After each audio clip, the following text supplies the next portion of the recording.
thank you. We're all set up. Your mic should be level. Okay.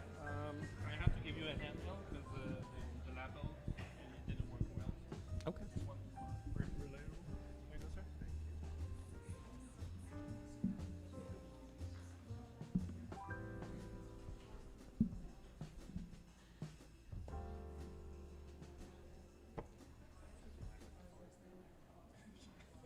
Find something to take a call. Good evening, everyone. Bonsoir, Annie. Bienvenue dans notre salle, Alfred Pelin. I'm Leslie Weir, and I'm the Librarian and Archivist of Canada. I would like to begin by acknowledging that Libraries and Archives Canada holds the stories of the First Nations, Inuit, and Métis Nation from across the northern part of Turtle Island, now known as Canada. At Libraries and Archives Canada, we recognize that without truth, there can be no reconciliation. I'm grateful for all the work that the Ottawa Public Library and the Canadian Urban Library Council have done for giving life to such an important initiative and event. One eReads Canada, now in its 5th edition, is a yearly initiative that is very dear to Libraries and Archives Canada.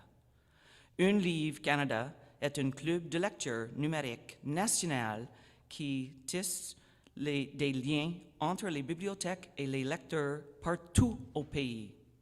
For the entire month, a title in ebook and audiobook format is available without waitlists or holds to all. This is an amazing opportunity, not only to promote digital books, but also to create nationwide discussions and about diverse stories. In the spotlight this year is Dimitri Nasrallah's latest book, Hotline, telling the uplifting and moving story of Muna, a Lebanese woman who fled war-torn Beirut in the 80s to find solace in Montreal with her child. While working at a weight loss hotline, she hears stories and struggles of hundreds of people that are while grieving for her husband and also learning how to live in Canada and embrace a new culture. Eye-opening for some, relatable for others, Hotline depicts the challenges of immigration that transcend both individuals and generations. J'ai très hâte d'en savoir plus sur cette fascinante histoire inspirée des souvenirs de jeunesse de l'auteur. I am all ears for the interview with Dimitri Nasrallah with CBC's Alan Neal. And I have to tell you, there's two kinds of readers. I don't know which kind each of you are, but I'm the kind of reader that likes to hear from the author first and then read the book. So I can just tell you, I've got it checked out from my favorite public library, Ottawa Public Library, and tonight, after the show, I'm gonna start reading it. So you'll know what I'm doing tonight. So, as some of you know, Libraries and Archives Canada strives to promote the voices of communities who've been silenced in the past. So before leaving the stage, I would like to thank all of you, Dimitri for gifting us with this incredible story, the Ottawa Public Library and the Canadian Urban Library Council for helping bring this story to the hands and ears of readers. It is such a joy to witness a richer, more diverse culture blooming in our country through literature. Now, let's take a moment to watch a brief video featuring Mary Chevreau, who is the Executive Director of CULC. Merci à tous et à tous, et bon événement.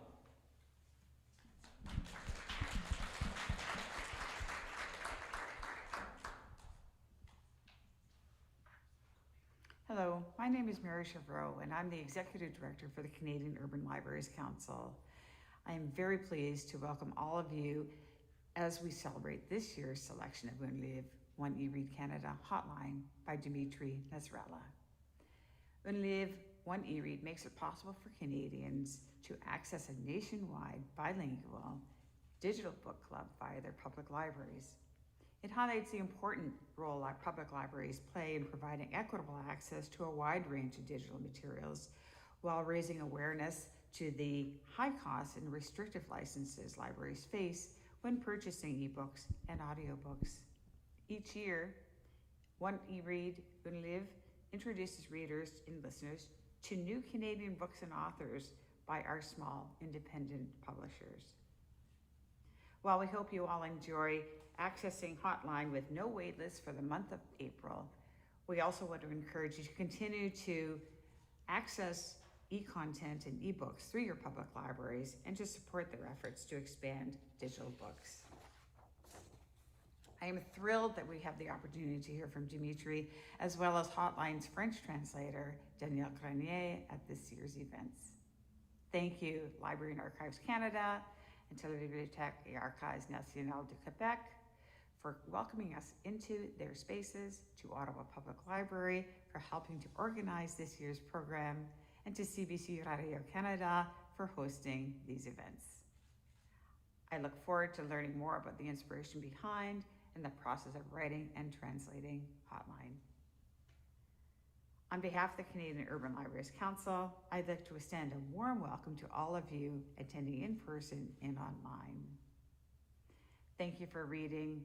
Please enjoy the discussion.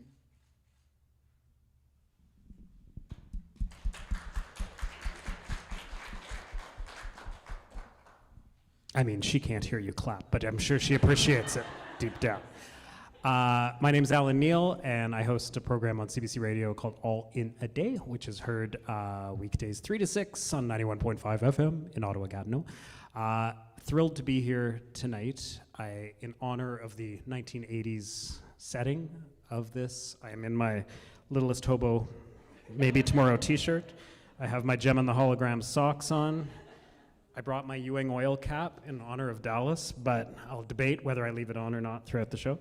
Thank you so much for having me here today. I know that the book Hotline is not a ghost story, per se, but Dimitri Nasrallah's book is full of ghosts of all kinds. Its main character, Muna, says at one point, "I'm both here and not here, an actor, a ghost."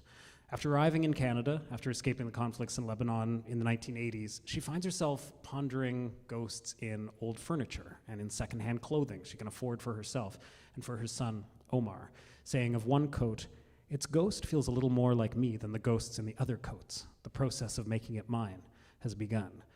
At one point in the book, she declares, I think, a pretty profound question. If ghosts can live without bodies, then why can't our bodies continue on without ghosts? And she's tied to a ghost of sorts that she communicates with, her husband Halim, who vanishes before they make it to Canada and appears to communicate with her as she attempts to start life over. And there is another reference to ghosts in the book, a description of bland, ghostly food, which is the very food that Muna finds herself selling as part of her work as a phone operator for a weight loss company. In between all those ghosts is Muna's desire to figure out her place amongst the living. And it's the gift of Dimitri Nasrallah that convinces us we're living with her amidst the bleak office spaces, the lonely cityscapes, and also finding the pieces of light and hope within. And I should say not finding, but making a place to belong. Please welcome to Ottawa the creator of all those ghosts, the author of Hotline, Dimitri Nasrallah. Thank you, Alan. Have ghosts played a big role in your life? It seems to be sort of interwoven throughout the book. They are a strange presence in that I don't know that many people who've died, but because I've moved around so much, because of where we started off in Lebanon and how we moved when I was 5, I come from a large family that I don't know at all. Right. And I'm aware that I have upwards of 50 cousins, but I've maybe met a handful of them, and that was many years later. I remember some from quite early on. So this idea of family has been quite ghostly to me all along. Once we left Lebanon in the early 80s, it was pretty much my nuclear family, my parents and my sister and I. to ourselves. And there were loved ones on the other ends of long-distance phone calls sometimes. In those days, making long-distance phone calls was an ordeal. Or maybe the odd letter or postcard. But because of the war, we didn't really see anyone in the extended family much. And so I knew they were supposed to mean something. I just wasn't quite sure what that was. Yeah. And as a result, it takes on this sort of apparition effect. Like, who are they really? And they're around you, but not. Well, you see other physical. people having these feelings for grandparents or extended aunts and uncles, or these relationships with cousins. And you know you're supposed to feel that way, but that feeling needs to be cultivated. Yeah. And without the means to cultivate it, you end up with this absence instead. It's the objects in particular. I found it was absolutely fascinating how Muna sort of imbues them with this idea of a ghost, right? Like the scarves. There's these beautiful descriptions in the book of sort of feeling suffocated, like you're under somebody else's spirit, or this idea that the coat is that somebody has died in order for her to be able to wear this coat as well. Are you someone who thinks a lot about the past of objects? Like, are you somebody who's wondering where that microphone has been? No, but I mean, we're in a place with a lot of old things. I don't know why I chose the microphone as being the main thing. Like, possibly the least old thing in the entire establishment. But are you somebody who ponders the histories of Well, I guess we moved around a lot when I was young. So I tend to know more about not being from places than being from places. And when you do that amount of moving, I'd say I probably moved between the age of 5 and 18 about 6 or 7 times. And so you pick up things along the way and you leave things behind a lot. Objects become things that you're either going to bring with you or you're not going to bring with you. And when you're settling into a new place, especially when we settled into to Canada, secondhand goods were really just a lifeline at that point to getting a footing under you. And so I remember very distinctly my parents going quite methodically from let's get that sofa bed to let's get that coffee table to let's get that TV. We have those things in the beds. Okay, we can get started. And a lot of those things were secondhand, and they were just starter items. And this concept of you're just going to have these transient items in your life until you can get a bearing under you, and then you're going to discard them again, stuck with me along the way. I guess the most obvious feature is I became kind of cheap along the way. So I found value in these. You dress well for someone who describes himself as cheap. These clothes are older than they look. We will be doing an audit on the shoes momentarily, but it's going to be a very uncomfortable interview soon. But things became transient, and it almost became a level to our existing here in Canada. And I always thought what happened to those items. And I ended up putting that in Muna's mind as well, that these items didn't begin with her, and that they were going to pass on to someone else in need after her, and she was just a custodian of them in that time. When you have a past like that, when you that idea of you said it made you cheap, but does it also make you want to hold on to things longer, or does it make it easier to dispose of things? Oh, that's a good question. I think there are things that are just easier to dispose of because you realize, what's necessary. But those things that are necessary to you become things that you hold near and dear. But those things change over time. I used to collect books and hoard them almost, and then I got to the point where I had too many books, and then I found myself having to move, and I realized, well, these books are quite heavy, and also the times have changed, and I don't really read in this direction anymore. So at what point do I release that old idea of me? Because we tend to attach identity to the things we collect and make room for a new idea of me. So I tend to think of objects in that way of being a transient identity for oneself that you're up for changing along the way, and that can be quite refreshing too. Among the objects, this isn't a ghost reference, but just when you're talking about shopping for objects, there's this fantastic scene where Muna's shopping for the VCR, and with the very cool new technology of a pause button that they're very excited about, the possibility of this.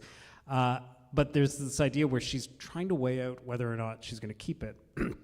And she says it will be able to travel with her. And this idea that she could see herself as an old woman using this technology in the future. Do you remember what the VCR represented to you at the time? I remember when it showed up in our house. Yeah. It was around the mid-'80s, and it suddenly meant that we didn't have to be in front of the TV to watch certain shows. My parents were into a show called Moonlighting at the time with yes. Bruce Willis and Sybil Shepherd.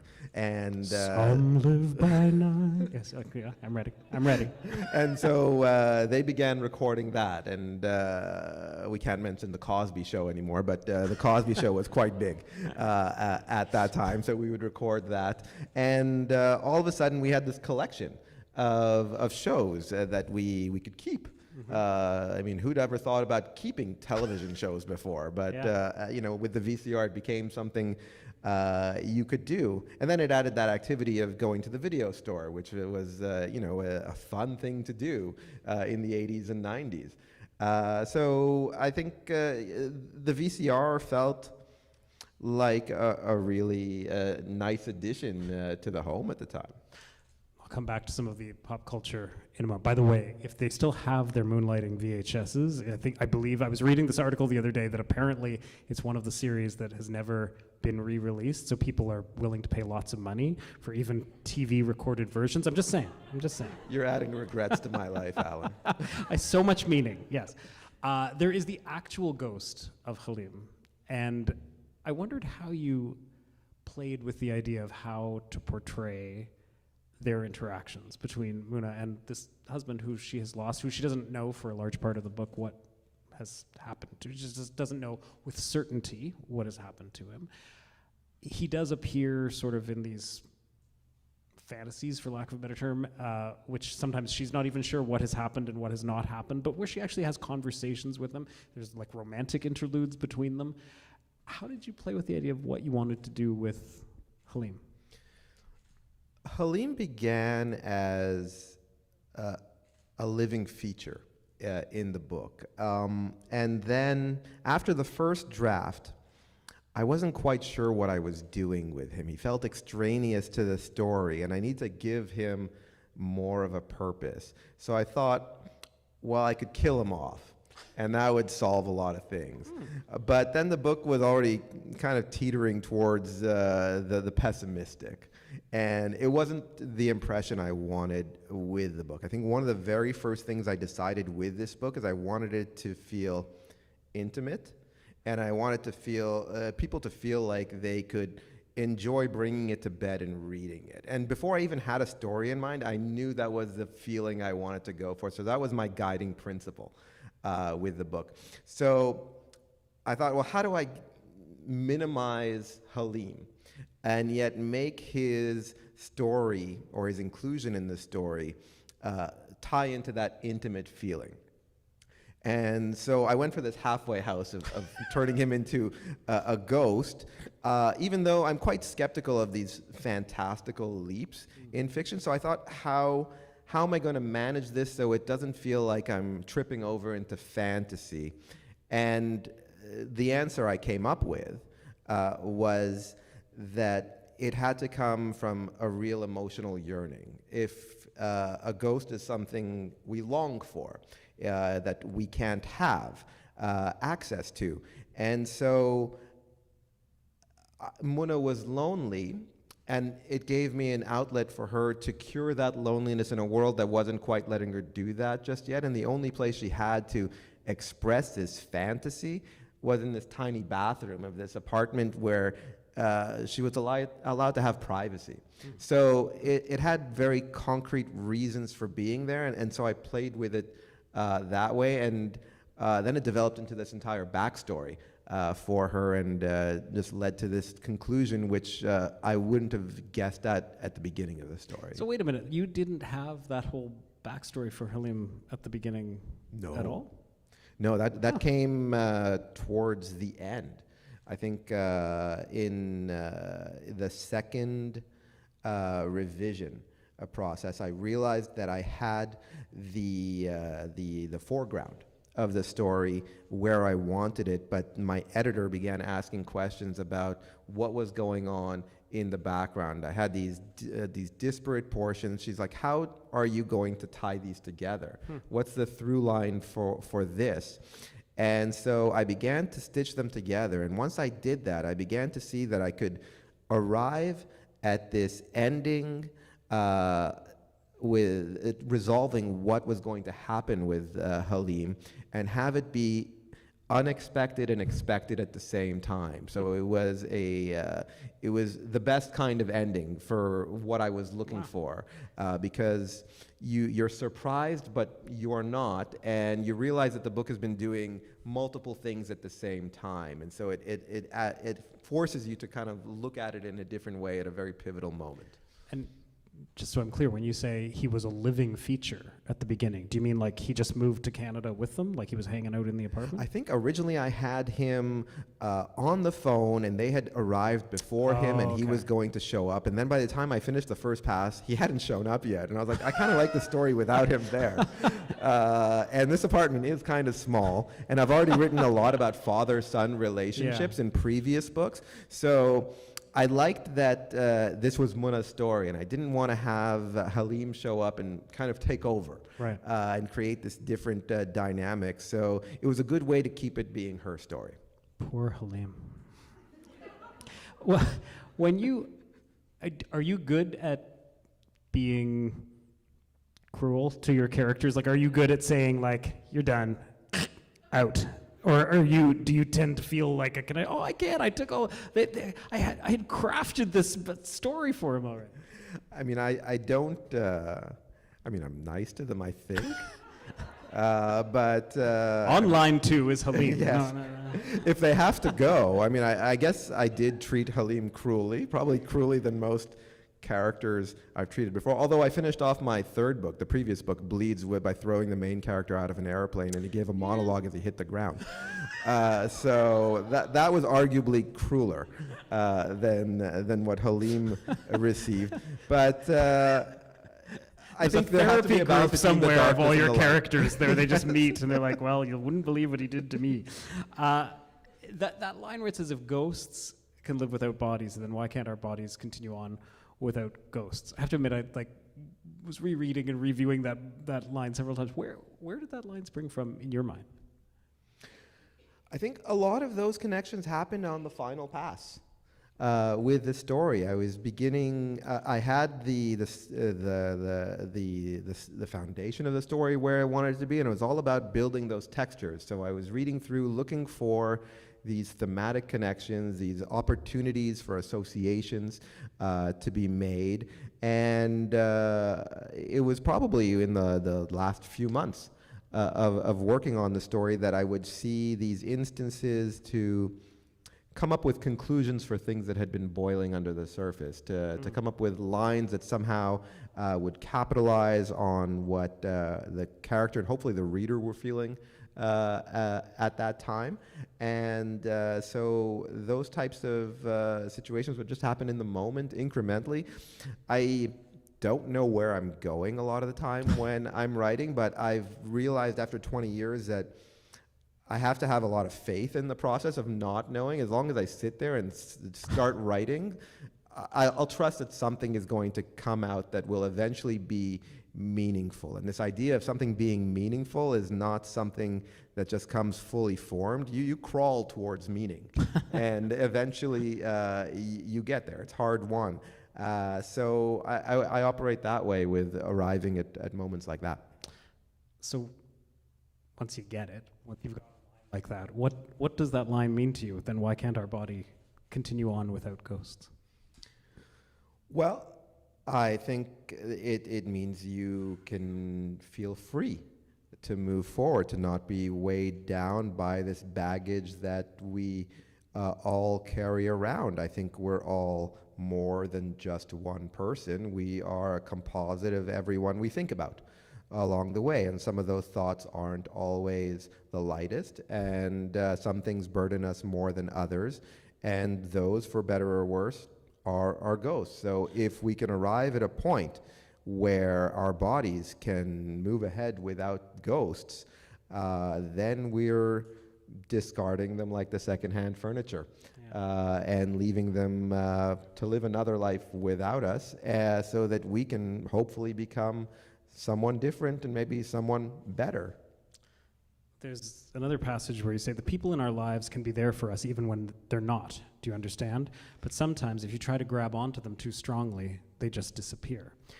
And this is advice that Moon is giving to one of the Hotline customers at one point. But in a way, it sort of takes on a profound meaning later on.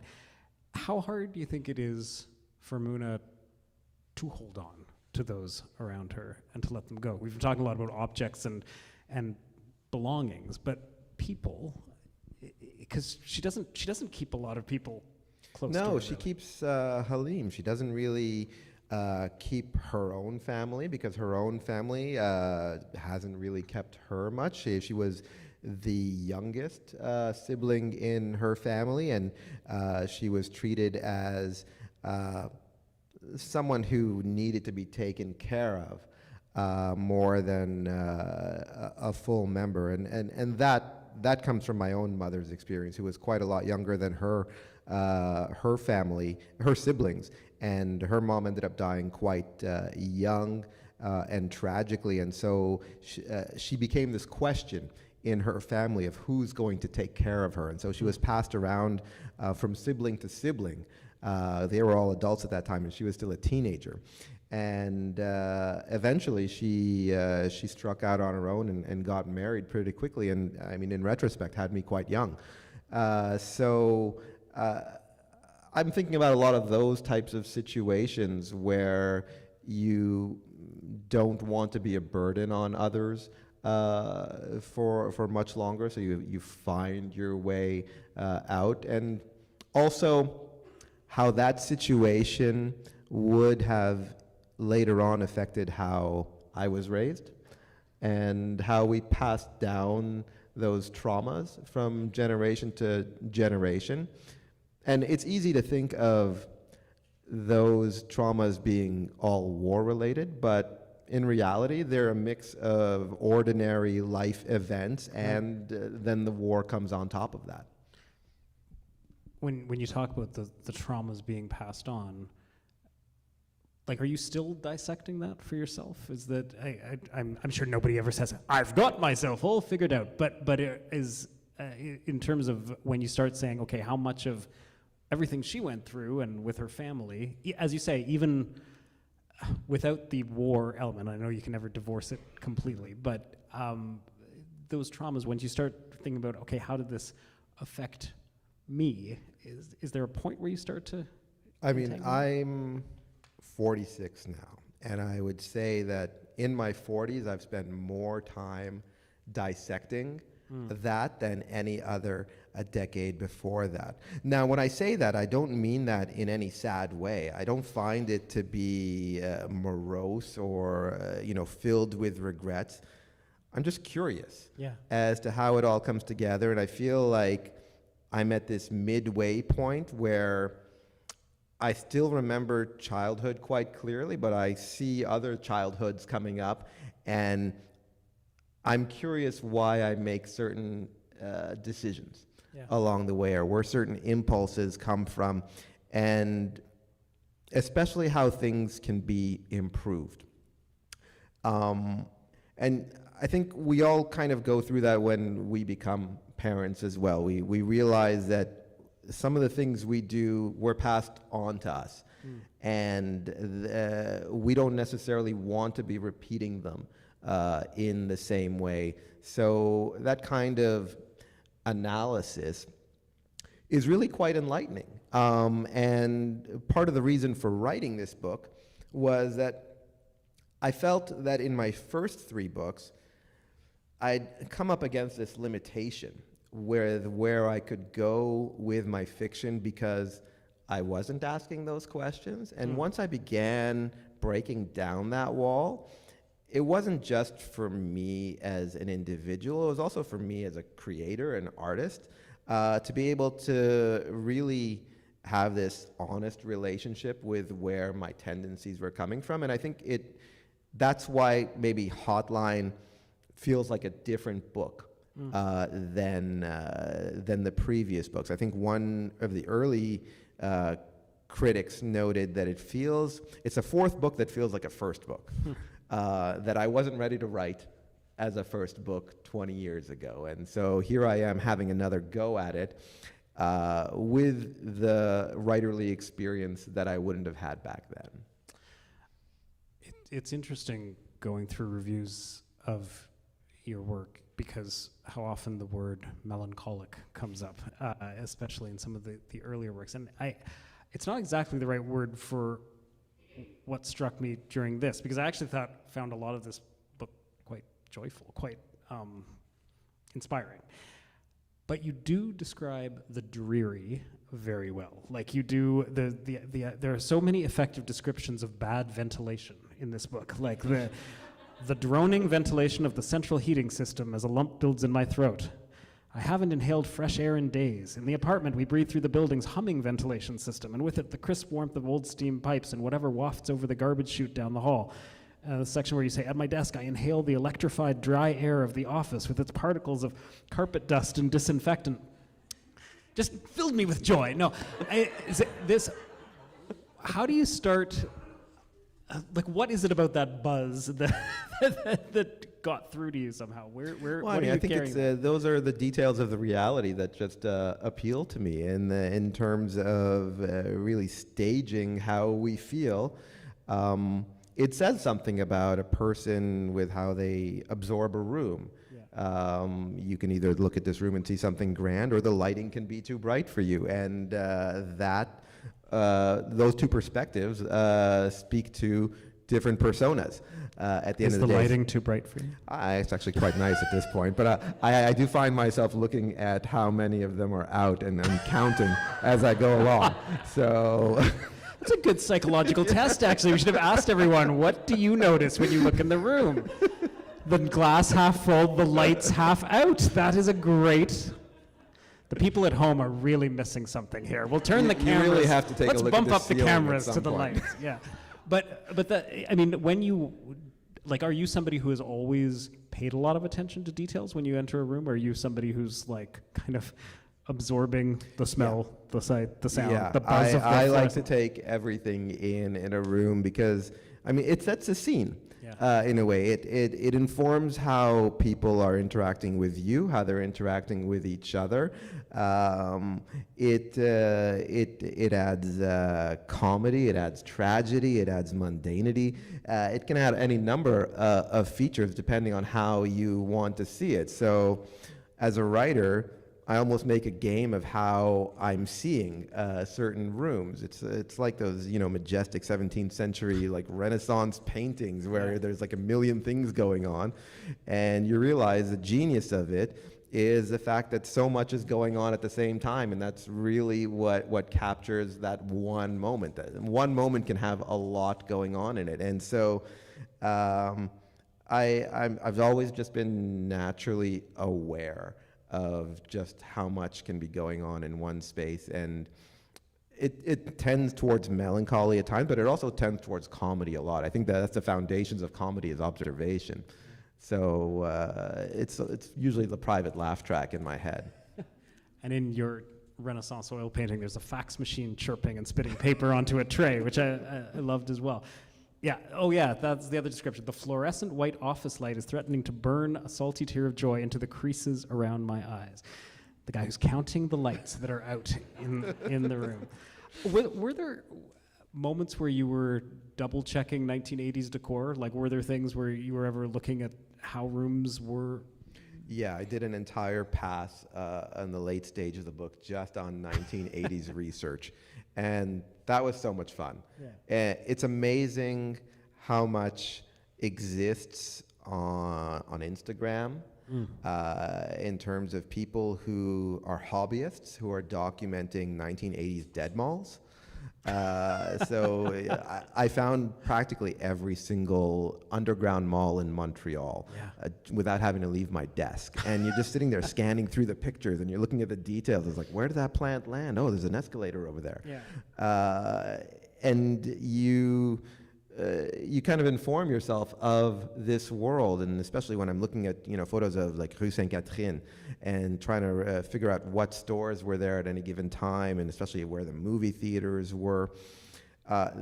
When you're asking about my observational tendencies earlier on, I spent a lot of time on that just to fill out those scenes, because it's ultimately what's going to make the book successful. When people read it and feel that it's lived in, then they're enjoying themselves as readers. I think we ultimately want that feeling of being immersed in a story and not just the characters. Montreal is a character as a result of that. And I wanted to communicate that because I know Montreal can sometimes be presented in polarized ways as kind of like this hammer you use to either love Quebec or hate Quebec, and I wanted it to go in a different direction than that. Coming up with all these places and representing them was quite important. One Montrealer in the book who I think will stick with me is the character of Lise Charbonneau, Muna's boss, the person who has the great line, "Imagine a world where everyone got the chance to count calories and talk openly about weight loss." Like, this is her idea of equality and a better society in the world. Do you think that the character of Lise, like, do you think she believes that, or is it that she never stops selling? Like, is that, because I find it a fascinating character. Like, there's nothing about her that's particularly horrible. Like, it's not like she abuses those around her, or we don't see sort of like Devil Wears Prada boss kind of thing. But at the same time, like, it's so focused on this one ambition that I wondered, do you think she believes what she's saying, or is it that she's convincing herself? I think she may have been convincing herself at one point, but she's taken on that identity at that point. The way I constructed her is that she went through a series of unfulfilling jobs. She was working at the Bay makeup counter before that, and which was a fun detail to come up with, because I got to walk through that makeup counter and see like how bored people look when they're working there. So I was like, what's after this makeup counter? It's like, oh yeah, you're getting into a burgeoning industry, and someone's giving you a managerial role, and you're going to ride that ticket. And so I mean, we like to think of ambition as being this big thing that's filled with ideals, but that's not how it is for a lot of people. People will grab onto an opportunity and they'll make the most of it. And for Lise Charbonneau, it is managing this company that has room for growth and gives her a sense of success. I mean, and that informs who she is, and so she feels that she's going to absorb this. If this is who she's going to be, things could be a lot worse for her. And I think we all arrive at those moments along the way where we're like, okay, my circumstances have led me to this. This is not where I imagined myself at the beginning of the journey, but this is pretty good for where I've gotten, and I can live with this, so let's own it. It's interesting also seeing what Lise, I mean, we don't really know what Lise thinks, but at least what Lise tells Muna, what she thinks of her, and what Muna thinks of Lise. And Muna is at one point wondering, could we be friends? Could we see ourselves like go drinking Perrier together at some point? And she says, perhaps not Muna, but Mona could. Mona being the name that she takes on, sort of identity that she starts to absorb towards. I'm going to come back to that in a moment, but Lise, when she's praising Muna it says she thinks in part it's her accent that Muna is really excelling as an operator for the weight loss center because of this. She says, you have a talent for this. Everyone who does well on the phones has something special about them. With you, if I'm honest, I think they like your accent, your sound, and your mannerisms. You understand the formula. It's natural. No, sorry. It's almost as if talking to you doesn't count. And then Muna says, thank you. I try to tell them what I would want someone to say to me. You understand the formula. It's natural for you to be completely outside their lives. They feel like they're talking to someone on the other side of the planet. It makes them comfortable enough to share the real reasons for their weight gain. Deep inside, they all know when and where and why it began to happen. And then Muna says, it's hard to look inside yourself for truth. It's so true. See, you make even me feel comfortable. I'm auditioning for the role in the film, by the way. I think you've got it. Yeah. But that back and forth, like first of all, there's the profound statement that Muna makes there, where she says it's hard to look inside yourself for truth. But before we get to that, do you think that's why she's such a success? Why do you think she's such a success as an operator? Muna? I think well, the interesting thing about that scene is that it was the first scene I wrote for the book. So I sketched it out as a short story, and it began, it pretty much pivoted around that line. It's almost as if talking to you doesn't count, because that was the kind of well-meaning racism that seemed to be at almost every turn of trying to get anywhere for the longest time. And it still occurs, I think, and it's those... There's still racism? What? I don't want this panel to be about that, but I mean, but that idea that I'm complimenting you. Yeah, one side sees a compliment, the other side knows an insult. Yeah. And I thought, well, this is the character in a nutshell. Someone who is going to absorb this kind of attitude and take advantage of it, because it comes with so many blind spots. And so I think Muna is successful because she is an observer in this society that is marginalizing her by design, and she decides that she is going to make the most of being on the margin, and that involves sharing her perspective with her clients who are too deeply entrenched in their own lives. And given that her life has been tragic by design compared to what she's listening to, she feels that she's in a position where she can just speak freely to them. And so what if it doesn't count? At the end of the day, what does count is that the person on the other line feels like they've made a connection. Right. And that's ultimately what's going to put money in her bank account. And so that's what she operates with. And that line that I mentioned where she says it's hard to look inside yourself for truth.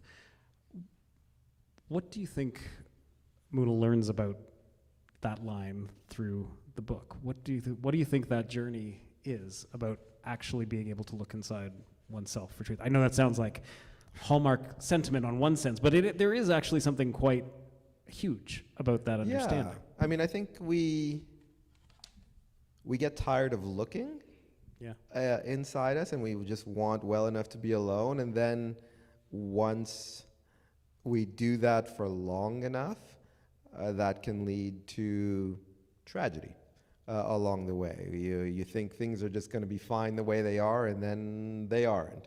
And you can never look deep enough. So I think that's ultimately what she's realizing in this year where she's more isolated than she's ever been. And she finds herself longing for this husband who she doesn't know if he's died or not for the majority of the book. And so she no longer has that cushion where she can relax and feel as though everything is okay. And I'm sure we've all had punctuation marks like this in our lives where we're just uncomfortable for a long enough stretch of time that you begin to ask yourself questions that you wouldn't have asked yourself before. And she's in one of those episodes right there, and that's ultimately what this year is about, this year of kind of living uncomfortably and asking these questions and seeing just how far down that truth can really be buried. When you're talking about truths as well, there is a section of this monologue that she delivers to Omar. We talked a little bit about it earlier on the radio program All in a Day on 91.5 FM in Ottawa, Gatineau. where she says, we've been given a gift. Our old lives are useless to us now. You may think we left them behind, but the truth is they abandoned us. There is no old life calling us back. It spit us out. Just lastly, what does that line mean to you? It spit us out. Well, I think we all get fed up at times, and we have different ways of characterizing those truths, and some of those characterizations can be cynical in shape, but there's something, we look at cynicism as a bad thing, and I don't know, I like cynicism.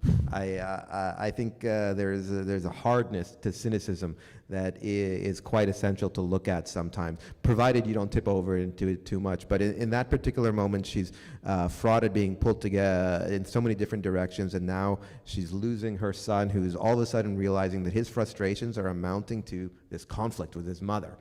Once that realization sets in with him, she feels she needs to speak this cynicism, to let him know that she hurts too in this situation. All right. I was given a wonderful person in the front row holding up signs saying it's time to go to the Q&A, and I completely never looked out into the audience. So it's time to go to the Q&A. Were you counting lights on the ceiling? I was, yes. If you want to share with us which of the lights is your favorite, and so there are people patrolling the room with microphones. Okay, there's one person, but she's doing the job of an entire army of people. So please raise your hand. Just make sure you actually have a question, as opposed to your manuscript that you're interested in Dimitri hearing. Yes, we have a question up front. So I loved the book, as Thank did you. everybody. The foreshadowing, did you do purposefully fake foreshadowing through the entire book? I kept thinking, oh, that's gonna happen. Oh, it didn't. Like when she takes out the $1,500 in cash. You Oh thought it was no, gonna get it's stolen. gonna get stolen. When the landlord takes her down in the basement to find furniture. Oh no, this is going nowhere good. Oh, he's a nice man. When the two people, am I ruining the book for you? She was supposed to have read the book before the meeting. No. When those two corporate people go to Nutrifor and come out of the office and think, oh no, they're shutting it down. She's gonna lose her job. Like, you did that to me through the entire book. Was that on purpose? Is it possible you're just very pessimistic? Yeah. You're not the cynical, first and I'm person to glad say he likes that. cynicism. I think I'd had an impulse in my previous books to leap on those situations and produce something bad or big out of those moments. And with this book, I really wanted to create this small reality, this just very quotidian world that was just so ordinary in its makeup that none of those expected narratorial bad things would happen, just to see what could happen if those things didn't happen. And so it forced me to not take any easy off-ramps from the story into some kind of like larger tragedy that she'd have to deal with. Like, oh, what if the $1,500 did get stolen? It becomes a different story at that point. So it allowed me to like really arrive at this really small moment at the end where just sitting on a balcony and watching a sunset and thinking it could be for you, but knowing that it's not for you, that feels hard won, because you've been tempered throughout the story to not expect those big things to emerge the way they did. So I was really, it was an experiment at first, and then it arrived at this ending a few drafts later. And that's what I was saying about crawling towards a realization earlier. I didn't know that was going to be the grand meaning of the thing until I removed all those that scaffolding of not going in certain directions and arriving at this this type of ending that seemed to work in the end. Another question? I mean, I have more. I can keep going, but...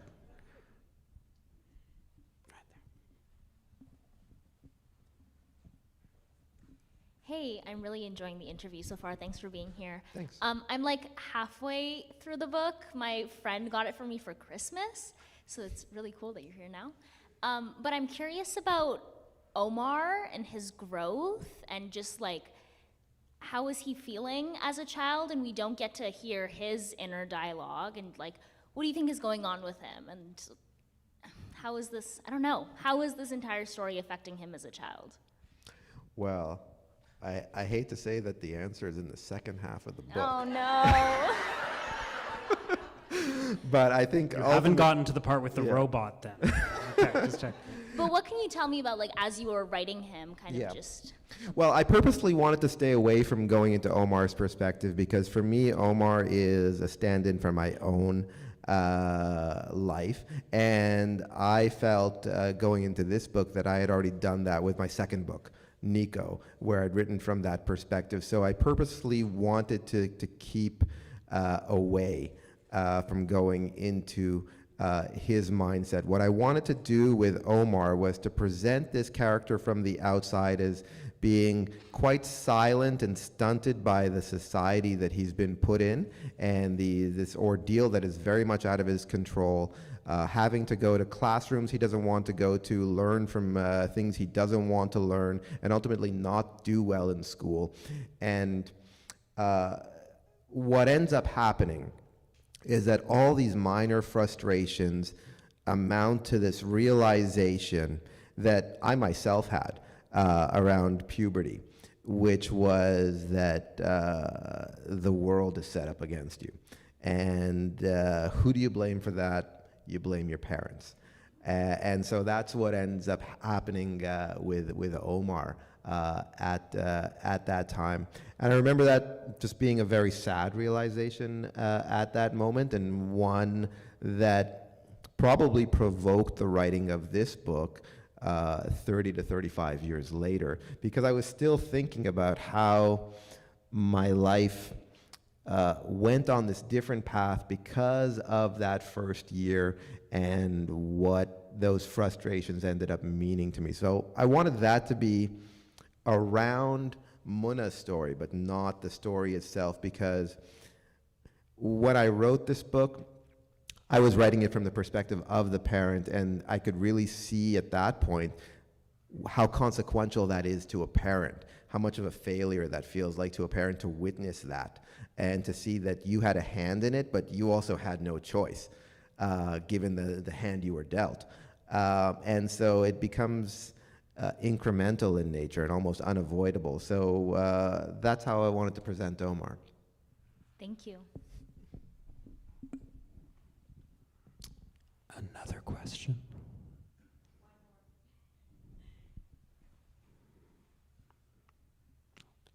I mean, I have another question if you want, but all right, if somebody suddenly has a realization that they want to throw that hand up, but earlier today, I surprised Dimitri on the radio interview with tape of himself from 2006 when he was on CBC, the Quebec Radio Noon.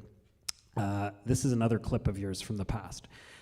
This is from 2010, where you wrote, "No one ever tells you that fitting in never ends. It happens everywhere I go or every time I try something new. It's a lifetime-long struggle. It'll happen to you." In one of your stories. What, 13 years later, 14 years later, is there truth in that right now? Is the fitting in stop at any point for you? Well, I mean, I think I got over trying to fit in at some point. So it's interesting hearing that, because I mean, I think that was my belief for the longest time, that because I'd switched schools so many times, because we'd moved so often, I was always on the outside of things. I had a hard time making friends up until I didn't. But it felt like an endless process that somehow just resolved itself, like, clouds parting or something. But now I'm quite content to just be the center of my own world and just believe in that. It's probably one of those truths that needs to be opened at some point, and I'll find some other way to need to fit in. But it definitely reminds me of my younger self when you bring that up. And you've done a lot of digging into my younger self. It seems like between the 2006 interview and this, so it's interesting to see these things emerge. But yeah, that was how I used to think. It's interesting just how it ties into what Muna's journey as well. That idea of like trying to fit in as well. So I think at that point I'm pulling the plug. No more questions. If you didn't put your hand up, it's your own fault. I just want to take this occasion to say it's wonderful seeing so many of you here. This is, from my perspective, thank you so much for reading the book and for coming out to listen. And thank you for being here today.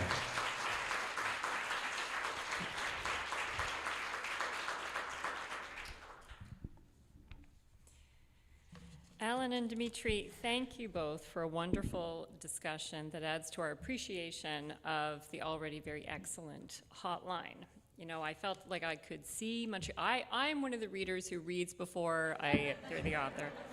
You did it the right way. I could see Montreal, I could feel the love of mother for son, and I could taste Nutrifor, and I am grateful for 2 out of 3 of those things. So I'm Sonia Bebbington. I am the Chief Librarian and CEO of Ottawa Public Library and a member of the Canadian Urban Library Council. And as we come to the end of this evening's event, I want to extend my heartfelt gratitude to all of you for joining us in celebrating the transformative power of literature and the importance of accessible reading options. As highlighted by my colleague Mary of the Canadian Urban Libraries Council earlier this evening, there are a number of factors that can prevent public libraries from providing a more extensive and diverse selection of digital titles. Pricing and licensing models are chief among these factors, and they can create barriers to access in the context of library collections. So OPL is very happy to participate in initiatives like One eRead, Un livrel, to raise awareness of digital book pricing and licensing for libraries. And I encourage you to stay engaged in initiatives like One eRead, Un livrel Canada. Let's ensure that literature remains accessible to all and that the voices of many more authors are heard and celebrated. So thank you once again to our guests. Thank you for your participation in this evening, and both in person and online, and thank you for your dedication to reading. Together we can continue to foster a culture of reading here and across Canada. Donc merci à tous et à toutes, et bonne soirée. Merci.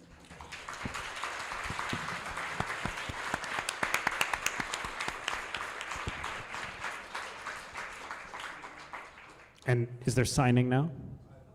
If people would like things signed. Oh, that's going to be explained. Excellent. Yes. Someone had the answer. If you're interested in saying hello, we have a table here. You're welcome to come up. And if you've brought your copy, Dimitri has kindly agreed that he could do some signing. Thanks, everybody.